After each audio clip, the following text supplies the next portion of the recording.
So Linda, today we are very excited to have Beth Steinhorn speaking with us for a third time as part of our volunteer development series. As president of VQ Volunteer Strategies, Beth partners with organizations to increase impact through strategic and innovative engagement.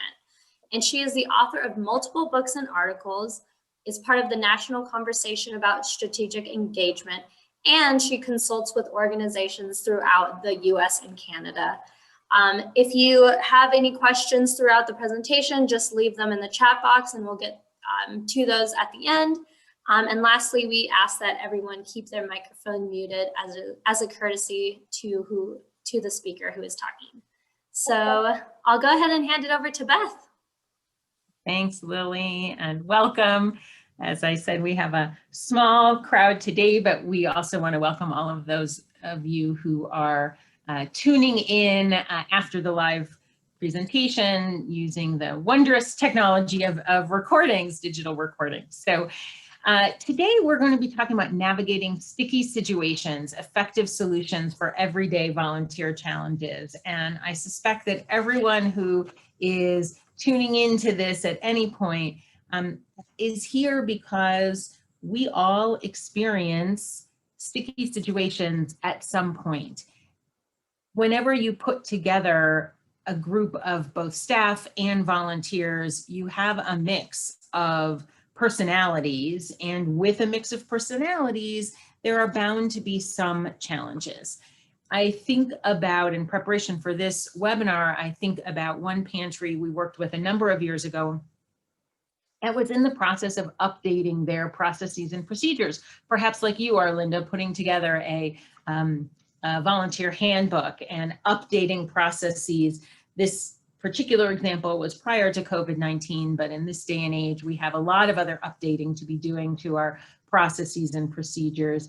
And while most of the volunteers in that pantry were quite open to making adjustments, there was one particular volunteer who was pretty resistant.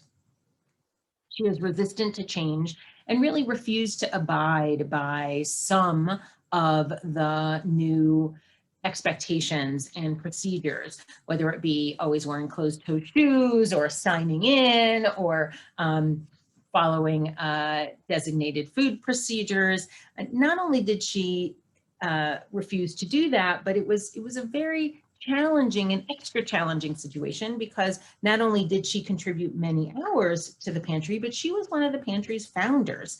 So it added quite a bit of stickiness to this particular situation.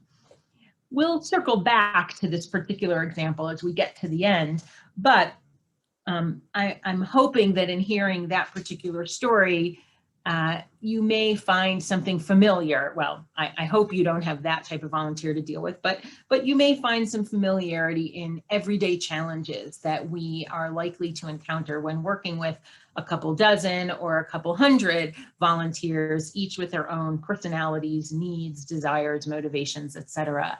At times like that, it is not surprising or not uncommon that we encounter conflict. And when I think about conflict, I often think about this definition or this explanation by Monica Wolford, which I really love because I feel like it demystifies conflict.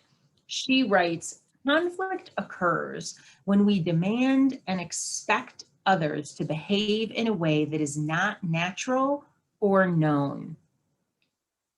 I want to say that one more time and kind of let it sink in. Conflict occurs when we demand and expect others to behave in a way that is not natural or known. It's pretty normal for people to be to try and avoid conflict. Very few people love conflict. And if there are people who love conflict, they may not be the right fit in your volunteer corps. Nonetheless, it is, for most of us, it seems easy to avoid conflict. But we also know that avoiding conflict not only postpones the issue, but often ends up escalating it. One of the ways we can demystify and make conflict a little more approachable is by looking at this definition or this explanation. If conflict really has to do with a misalignment, a gap between what we expect as staff or volunteer leaders and our volunteer team members expect, then that reveals two things that really streamline the situation. One is, if we're going to be having a conversation to address the conflict, then we can harken back to what expectations were set and re-clarify those and try to come to an agreement about moving forward. And the second piece is, as Linda was indicating while we chatted, getting this session going, it's really important to be thoughtful and clear about articulating expectations from the start. That is one important way to prevent and lessen the conflicts occurring down the road. So that's why, even though today's topic is about navigating sticky situations, we're going to spend the first part of today's session talking about how to avoid or prevent sticky situations from ever occurring down the road. And that's by setting ourselves up for success through best practices in volunteer engagement that will help us avoid the stick, so to speak. So we can do that by making sure that the roles that we're designing are in fact strategic and reasonable, by thoroughly screening and thoughtfully placing volunteers into their roles, ensuring that there are clear expectations, that we have provided sufficient training, that we check progress along the way, and that we provide ongoing feedback. While the second half of today's session is going to be really digging into that feedback piece, I want to briefly take a tour of these first 5 best practices to just give you some perspectives and thoughts that can help us ensure that we're putting those building blocks of success in place in ways that will ensure that both the organization and the volunteers who are partnering with us have the same expectations, have appropriate expectations, so that we can, as I keep saying, avoid the stick moving forward. So let's start with this idea of strategic roles and thorough screening and thoughtful placement. When we design volunteer roles, it's really important, in my opinion, that we develop thorough position descriptions. I'm sure, given how much I love position descriptions, I've referenced these in some of our previous webinars together in this series. I'm sure I did in the recruitment one. So position descriptions are vital to assess, is the role strategic? Can we articulate how it relates to the mission? It helps us with recruitment. And it also ensures that through screening, the volunteer knows what is expected of him or her in terms of the outcomes for the role. And if there are other staff or volunteer leaders directly supervising these volunteers or supporting them, do those individuals have a chance to review and understand the position description? Is everyone familiar with the position description? Who's responsible for ensuring that both the volunteers and their direct supervisors or supports are familiar with them? Are they in a volunteer manual, for example? Or are they referenced? Is it explained that in a volunteer manual you should, or does the volunteer manual say, make sure you're familiar with your position description and review it during screening and placement, if it's also a reference point for staff members? Again, when we think about organizations where there's both maybe someone responsible for coordinating volunteers, whether that's the title or not, and others who on the day of might be working directly with the volunteers in the pantry, whether helping to unload pallets or sort and package foods or managing the delivery of food packages, it's really important that it's clear that everyone's in agreement and clear on what are the criteria, what are the qualifications when we're screening and placing volunteers into roles. Even if you're not doing formal interviewing and placement of volunteers, on the day of at a shift, is it clear how different tasks are assigned? So that whoever is supervising and supporting those positions has bought into how those decisions are made and has their say in that decision-making process. So they're bought into the volunteers that they inherit, whether just for 2 hours or for 2 years. That's another piece that can help minimize conflict between staff and volunteers, and between volunteer leaders and volunteers. Next, we have this piece about expectation setting. And we take that quote from Monica Wolford about conflict arising when people are expected to behave in ways without knowing that they're expected to behave in those ways, or expected to behave in ways without being comfortable or natural behaving in those ways. We start to see the importance of expectation setting. Without any expectations, we can't hold people accountable, because what are you holding them accountable to? There's no reference point. So this is where not only position descriptions, but also onboarding is so vital. Whether it's through a formal, 2-hour required onboarding session, or a 10-minute video that every volunteer is expected to watch prior to arriving to their shift, or perhaps it's just a 5-minute overview from the shift captain when they arrive.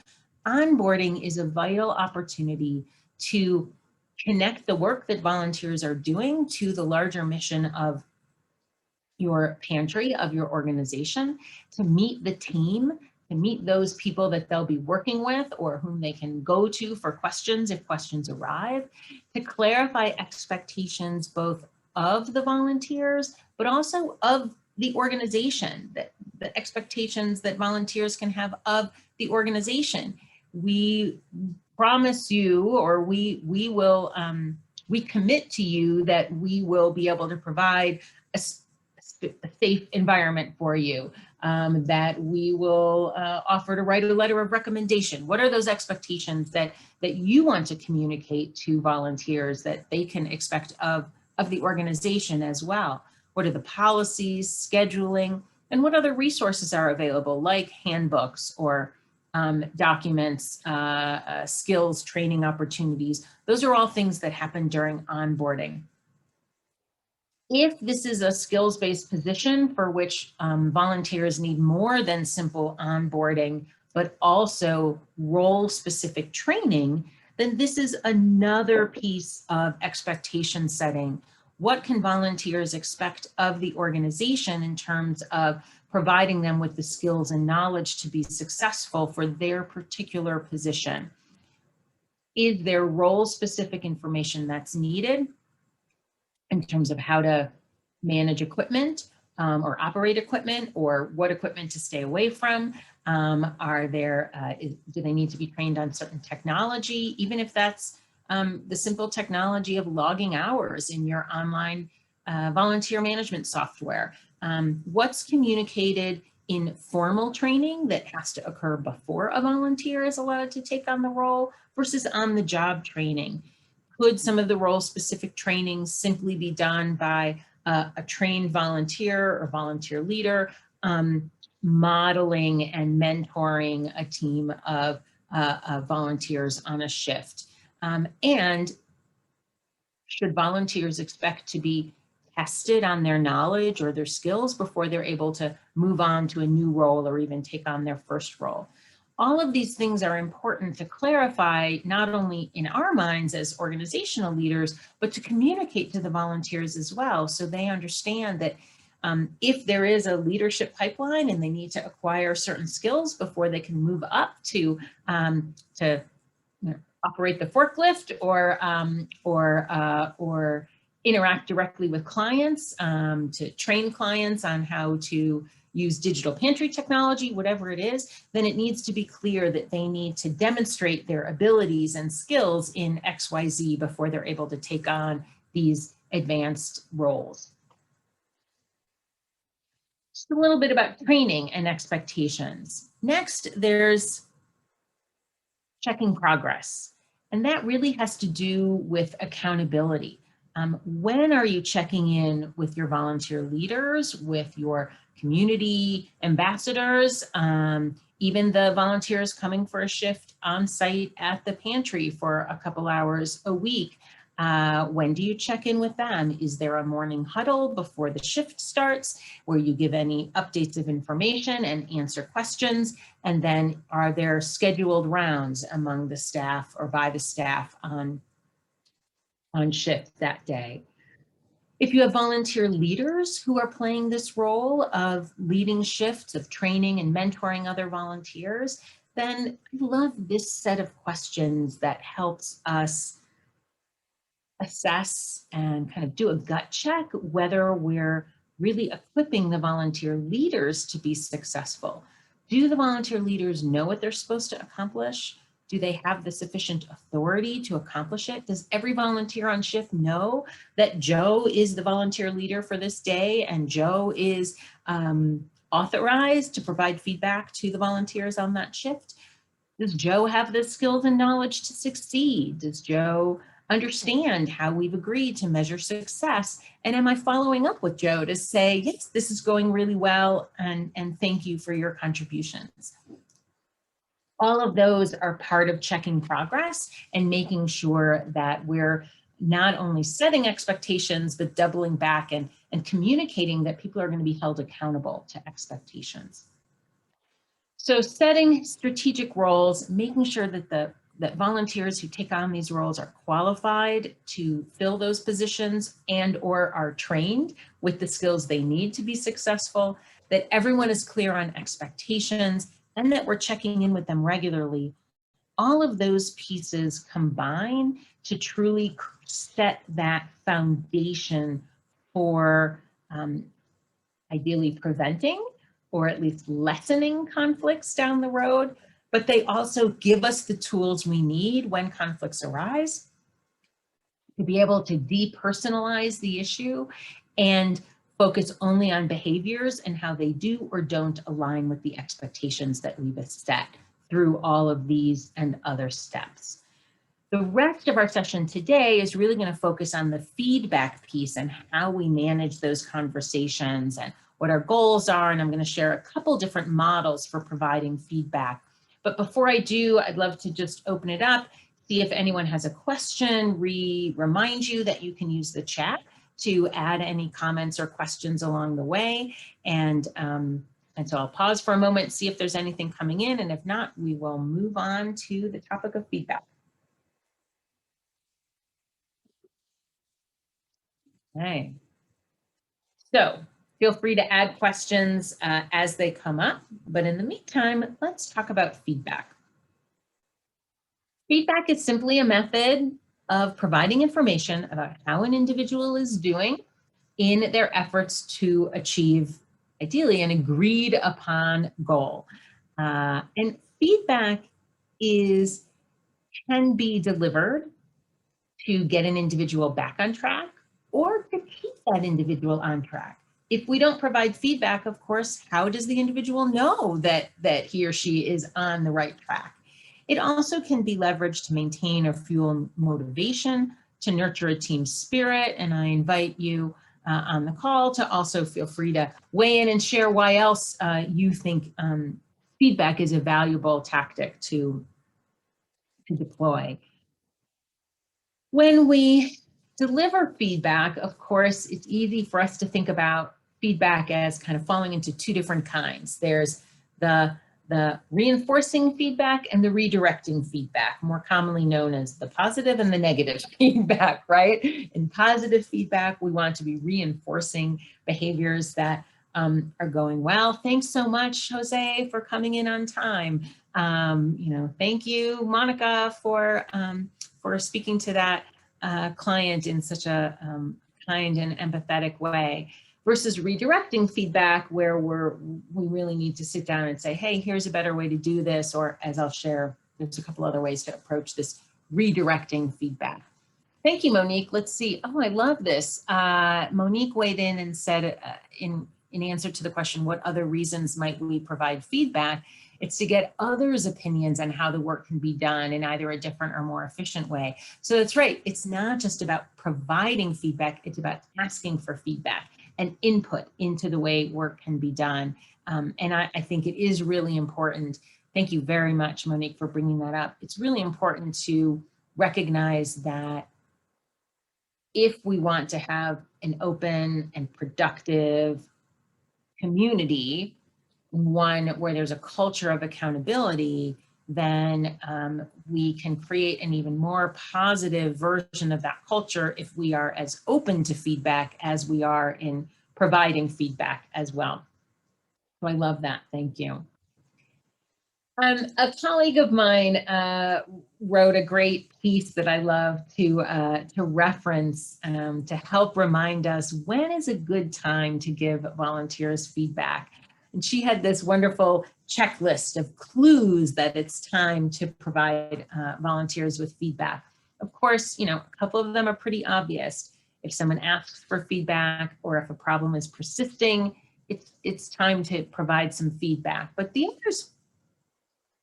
others aren't quite as straightforward as that. If a volunteer staff member or other stakeholder complains or compliments, this isn't just about negative feedback, it's about reinforcing feedback. So if they get a compliment, it's on our shoulders to communicate that to the volunteer as well as addressing complaints. If performance doesn't meet expectations, and in contrast, if you notice a volunteer doing something really well, let's make sure that we take the time to provide feedback. The next three are my favorites. The first of these last three are if a volunteer has or hasn't made a change based on prior feedback. So if you've had a feedback conversation with someone and come to some agreements around what's going to happen, it's incumbent upon you to follow up, make that feedback real and lasting by following back up and saying, thank you. I know it was difficult to hear that feedback last time about how you spoke to that client, but I've seen today things are going really well. You've taken that to heart and I appreciate how you changed your behaviors and your way of communicating. Or in contrast, if you have a few minutes, I want to follow up on the conversation we had a few weeks ago about about the importance of following safety protocols. And I've observed today that despite that conversation, you're still not putting things away safely or, following these COVID protocols. So, we need to have another conversation. And then these last two, I especially love. If you find yourself thinking, I really don't want to have to deal with this, it's probably time to provide some feedback. Or worse yet, if you think to yourself, I can't believe I'm still dealing with this, then it's definitely time to provide feedback. And, I think if we were, whenever I do this session or this topic in a room full of people, it's very easy to see that we all have experienced the fact that when we finally get around to addressing a challenging situation, we often can look back and identify all sorts of warning signs that we just ignored or minimized or tried to sweep under the rug. But usually there are warning signs that we would definitely be wiser to address as they're arising before things get the chance to grow into a much bigger problem. Things like the quality or quantity of work of the volunteer declines. Maybe a volunteer who was usually on time and completely reliable is now showing up late or not showing up at all. There's a drop in enthusiasm, there's a lack of response or avoidance of certain parts of the job. These are all signs that it's good to have a conversation to say, what's going on? We've noticed that things are changing. Do you need to take a break? Are there things going on that you're comfortable sharing that are preventing you from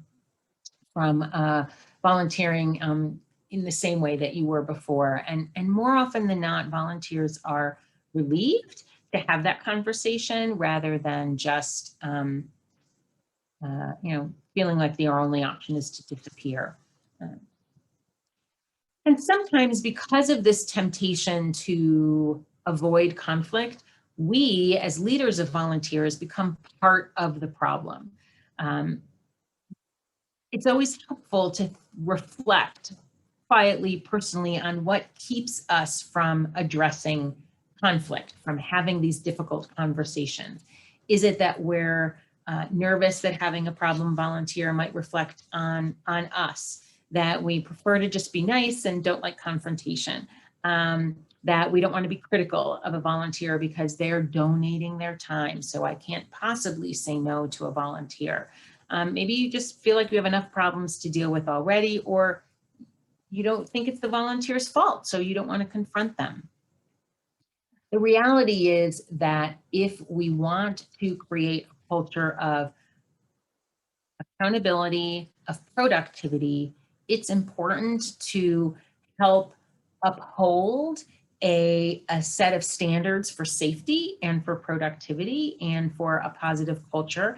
Because when we're inconsistent about that, we often spend more time worrying about what we risk in losing that one volunteer if we confront them than we do considering what we likely have already lost, because there are likely other volunteers in the community who are not comfortable or not enjoying the fact that there is some bad behavior that's being allowed to persist. So we need to think not only about what we risk losing by confronting a volunteer who perhaps may quit or reduce their hours as a result of the conversation, though that isn't guaranteed.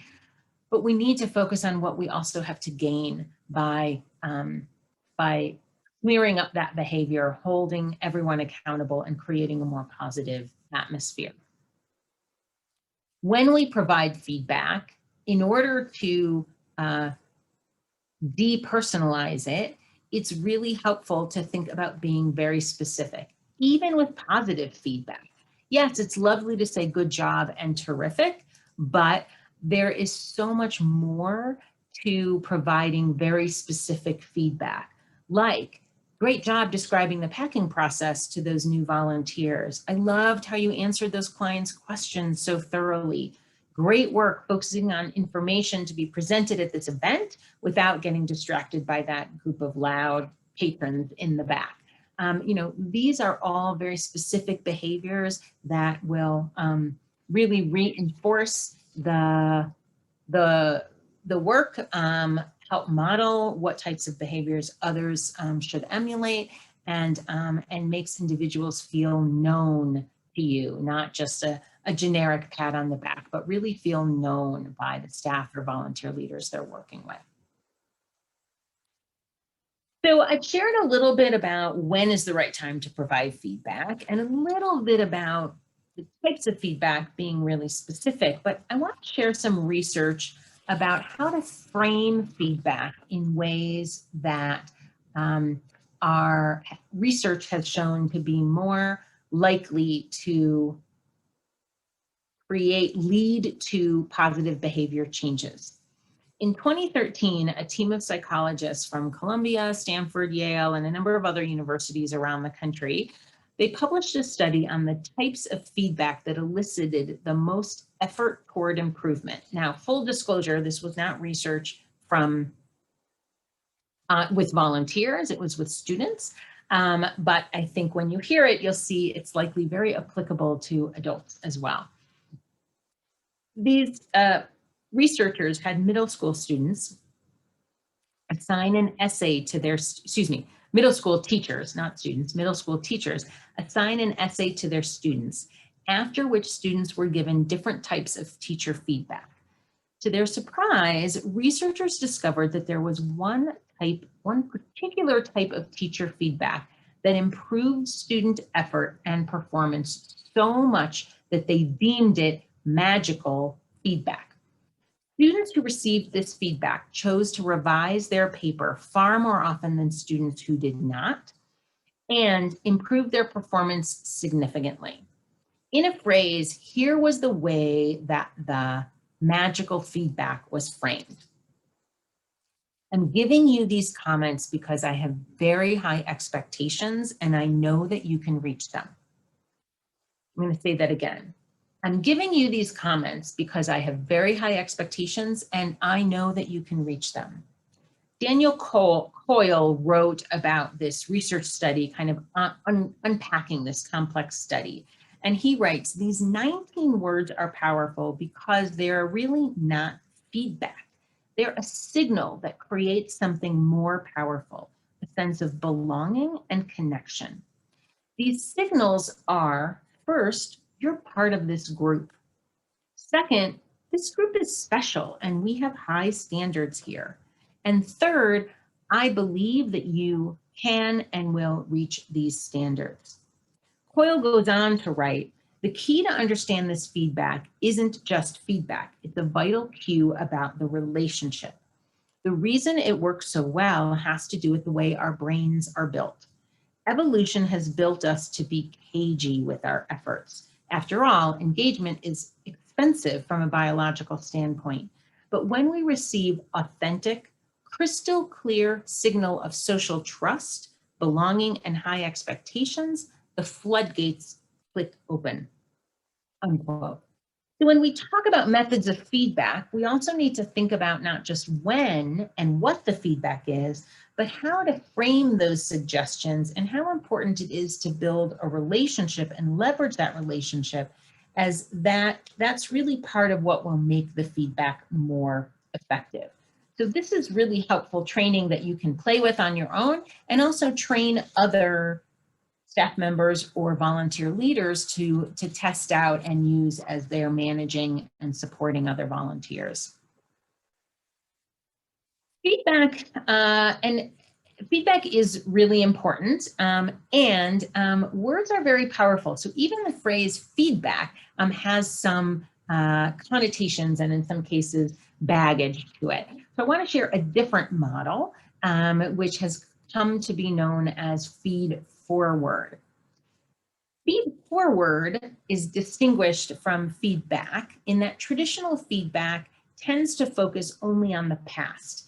And as the founder of this approach writes, there's a fundamental problem with that type of feedback. By focusing on the past, on what's already occurred, it focuses on things that can't be changed, as opposed to the infinite variety of opportunities that can happen in the future. So as such, traditional feedback can be limited and static, as opposed to the expansive and dynamic approach of feed forward. Feed forward, in contrast, focuses in on what people like to change in the future and explores ways to translate those into goals and commensurate actions. Feedback, again, focuses on the past, whereas feed forward, which was written about by someone named Marshall Goldsmith, is forward-looking and much more open-ended. So here's a couple examples of how feed forward can engage an individual in a dynamic conversation in which the volunteer can provide answers or develop a plan that will improve performance in the future. Questions like, how can this conversation be most useful to you? What insights are you gaining from the way to give that tour or interact with clients that might help you in the future? What are you going to do differently next time? And how can I help and support you? I really think this last one is especially vital. It positions the supervisor as a support to success.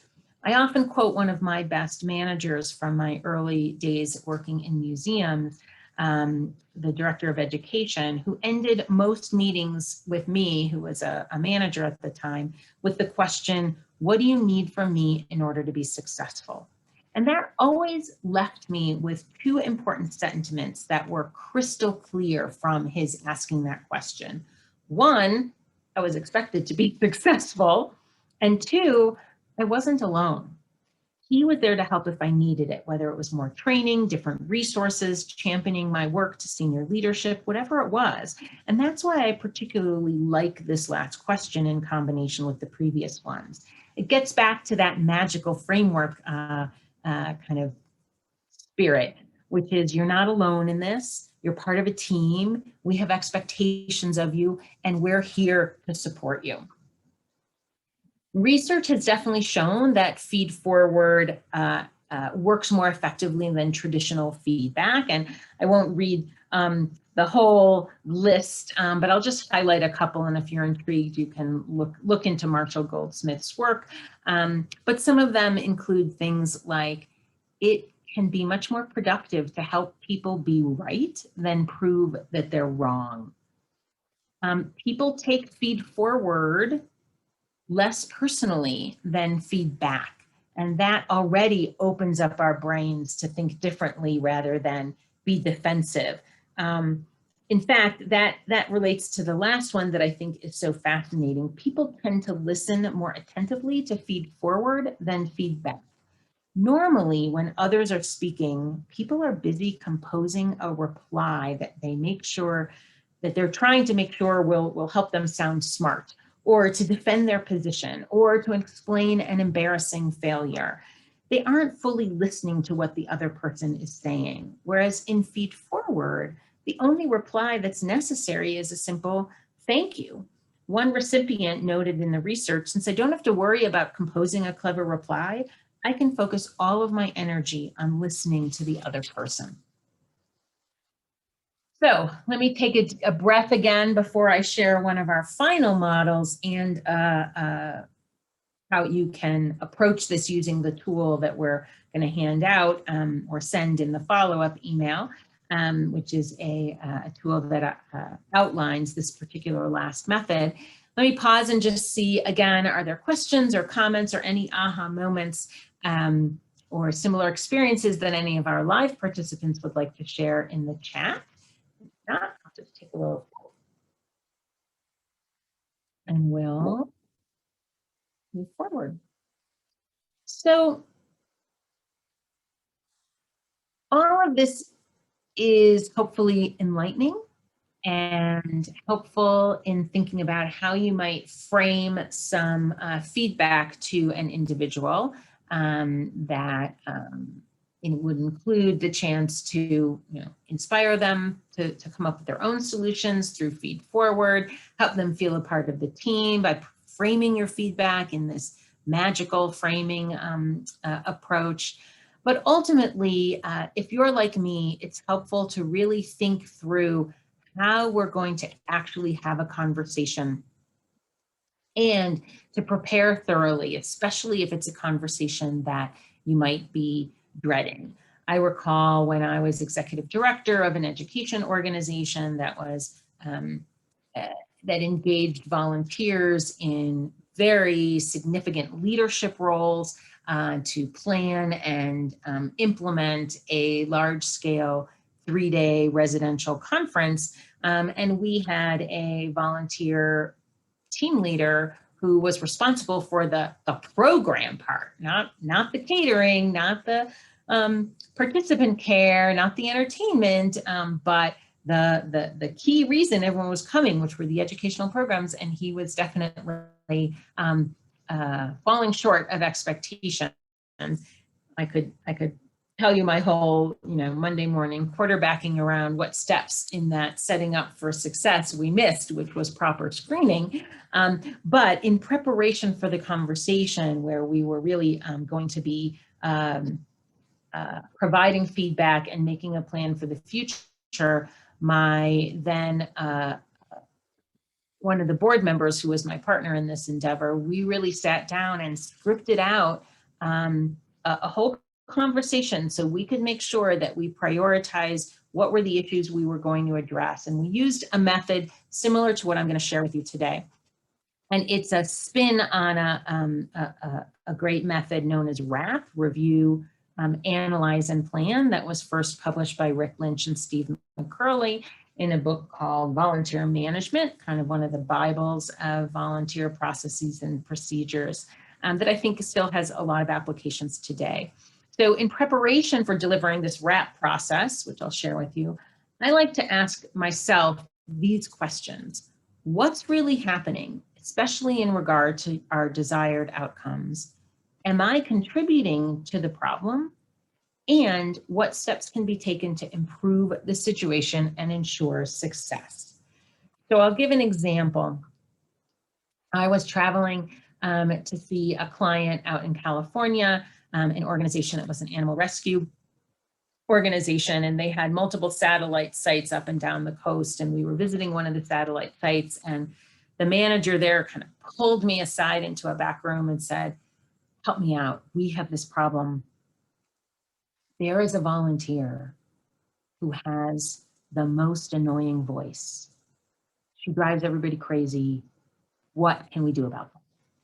And I was really caught off guard because it was such an unusual criticism, an unusual problem to state. And so I thought about these questions, and I asked, tell me again, what's the issue? She just has an annoying voice.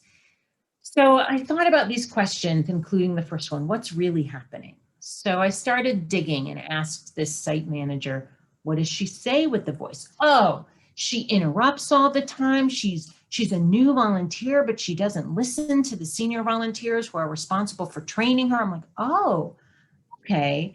It's not so much the tone or the tenor of her voice. It's what she's using her voice to do, which is to interrupt, to not accept training cues, to not honor the necessary hierarchy. And not every volunteer corps needs a hierarchy, but this is an animal rescue organization where volunteers are providing direct veterinary care to a certain extent to rescued marine mammals. And so ensuring that only volunteers capable of tubing the seals and sea lions to provide feeding or do blood tests, all of that. You can't have volunteers just do that on their first day. They had to be trained on the job. So that question of what's really happening helped us get beyond the annoying voice complaint to, okay, there are some disconnects between what's expected and what this volunteer is doing around teamwork, respect for training, and listening to gain new skills. Then there's, are we contributing to the problem, right? So then I had to ask, how was this volunteer onboarded? Did she go through all of the required training? Okay, are there areas that we can retrain in or remind her of in terms of onboarding and the team spirit, et cetera? So these are all helpful questions to literally even take notes on in preparation for a meeting with a volunteer, so that you can then prepare for the RAP process, the review, analyze, and plan. And in McCurley and Lynch's approach, they strongly encourage us to, in the conversation, review the past. And I don't mean review and rehash whatever was observed. Well, you lost your temper then, or you didn't follow protocol now. It's, what points can you make about the expectations that were communicated and agreed upon? Reviewing the past means in the volunteer manual, which you signed off on, it clearly states everyone must wear closed-toed shoes in this warehouse. When you were onboarded, it clearly stated that arriving on time is vitally important, whatever those expectations are. Then it's analyze the present. What are the behaviors you've seen or heard? Are they putting someone or something at risk, or are they counter to our culture? So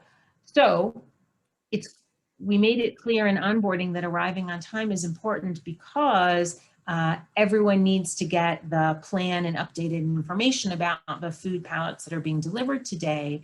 And despite that, we've seen that in recent weeks, you've been arriving a half hour into the shift. And as a result, that means the staff leader or volunteer leader needs to take time out of XYZ to come and fill you in, or it disrupts the process, or it puts such people at risk. Then it's about planning for the future. What expectations do you have for the future? How and will you check in on the manner? Of course, following up is the most important piece. If you have these conversations and don't hold anyone accountable, then you're reinforcing a culture of no accountability. Whereas if you say, are you able, is there anything going on that we need to know about? Do you need a little time off? Is there an issue with arriving on time? How can we help with that? And how are we going to plan for this in the future? Let's check in again in 2 weeks and see how it's going. Or you're providing tours of our facility and yet you don't have the proper information. Why don't we share some additional training materials with you, and let's circle back and have a meeting and a conversation to see if you're comfortable leading tours in the future. That's that follow-up piece, that planning, that's so important. So the handout you'll be receiving looks like this. It's a volunteer feedback discussion guide that has those early consideration questions for you to take note on, and then you can develop your plan for the RAP, the review, analyze, and plan. Of course, it's really important to follow this up in writing, thanking the volunteer for his or her time, for his thoughtful participation, and reiterate in writing what you've agreed to and when you'll be following up with them. So with that, and before we head to questions, which we'll be leaving 9 or 10 minutes for, I just want to share a couple examples, a couple tips around